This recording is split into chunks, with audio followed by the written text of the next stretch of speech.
5% IGST rate. This was announced in July 2024 on imports of aircraft parts, components and tools, replacing multiple GST slabs and resolving issues of tax inversion.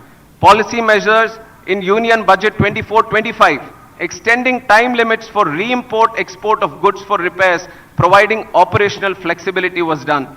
GST reduction on MRO services from 18% to 5%, which was effective from April 2020, with full input tax credits was given. Visa manual amendments facilitating business and temporary land permits for foreign pilots and crew engaged in MRO operations was also done. Amendment to Rule 61 of Aircraft Rules 1937 was done in April 2022, extending AME license validity from 5 to 10 years for ease of doing business. Harmonization of CAR and EASA norms to strengthen manpower training and skill development. This was done in December 2017. Customs duty exemption on tools and toolkits for MRO operations was also done. All these major policy decisions have laid a strong foundation for MRO network to be growing in this country. As a result of these initiatives taken by our Honorable Prime Minister, the total number of MRO facilities within India has increased from 96 in 2014 to 166 in 2025. But I see that despite this projected growth, there are some challenges that still exist. Today, import dependence for online maintenance is only 10 to 20%. But for components, airframes and engines, reliance still exceeds 60%. Indian carriers today send aircrafts abroad to Singapore, Malaysia, Indonesia for heavy maintenance. That is expensive for us and also time consuming for us. Consider the fact that the engine overall alone accounts for 45% of the MRO market. So I see unique advantages to make in India a MRO hub with savings of up to $15 billion over the next 10 years in foreign exchange.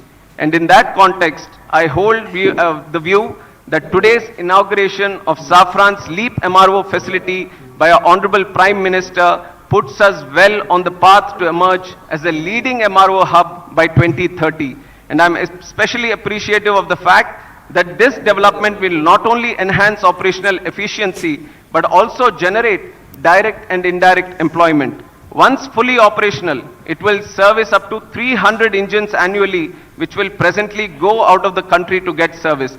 In the process, it will create over 1,000 specialized jobs for Indian engineers and technicians.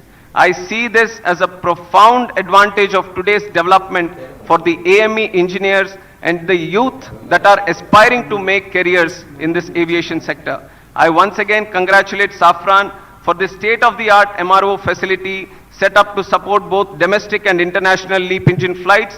Today's setup is a testimony to the India-France relationship.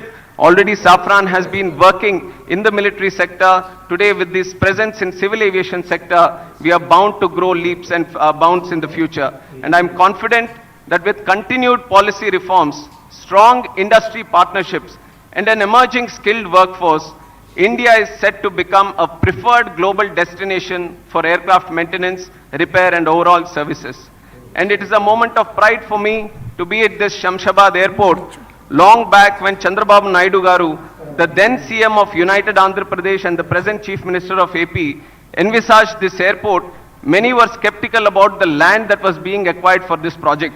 But today, in reality, we can see that this very land bank has become a great asset.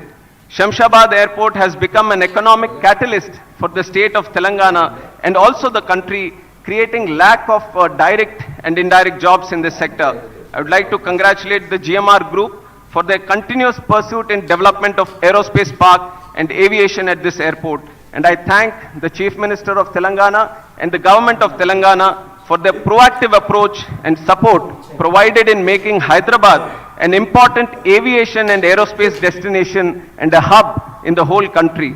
NDA government, under the leadership of our Prime Minister Shri Narendra Modi ji, believes that the development of the nation lies in the development of the state. Today, as we celebrate the Constitution Day, we are committed to the people, to the Constitution, that we are all going to work together, and with Prime Minister's relentless efforts and his passion and his purpose to serve the country, his journey towards Atmanirbhar Bharat and Viksit Bharat is no longer just a vision but an unstoppable national vision.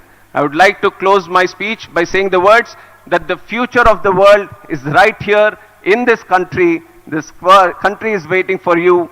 Let us all fly high through the soaring skies. Thank you. Jai Hind, Jai Bharat.